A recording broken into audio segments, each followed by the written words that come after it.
Magandang araw po sa inyo, Ginoong Kumpelyo. Ako po si George Michael D. Ruminas mula sa University of the Cordilleras.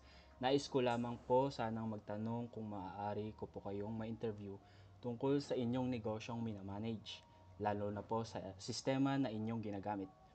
Nabanggit nyo po sa akin noon na nais nyo magkaroon ng POS system para sa paglista ng mga utang or pag-i-impact na information. Ngayon po ay narito ako bilang isang system analyst upang pag-aralan at patukoy ang mga posibleng suliranin or kakulangan sa inyong kasalukuyang sistema. At higit po sa lahat, humihingi po ako ng pahintulot na i-record ang ating interview. Okay lang po ba yun, Mr. Compelio? Okay lang po. Sa una pong question, ano pong problema ang inyong nararanasan sa inyong minamanage na negosyo? Problem namin ngayon sa business is yung information system namin. Na nawawala kasi yung mga mahalagang information kasi mano-mano namin ginagawa. Sinusulat lang sa logbooks, notebooks, and resibo.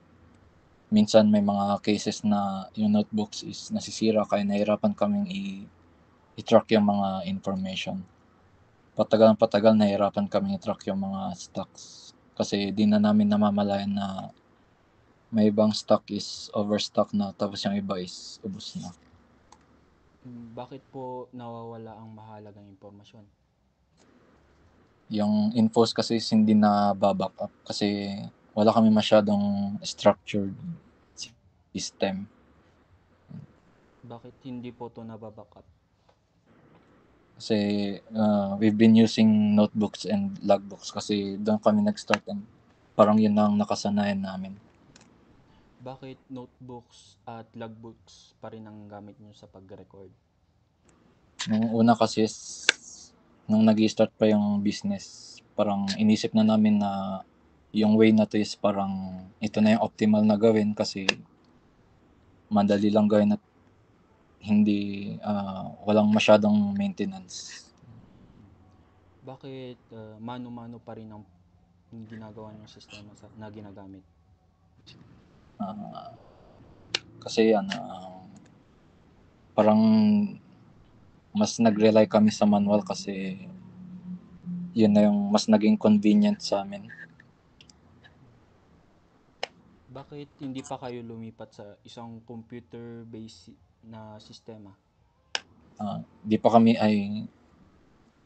kami nag-adapt sa computerized system kasi wala kaming sapat na kaalaman kung saan mag-i-start or anong program ang pwedeng gamitin. And masyado kaming na-focus sa pag-manage ng day-to-day operations namin kaya wala kaming time to explore yung digital tools.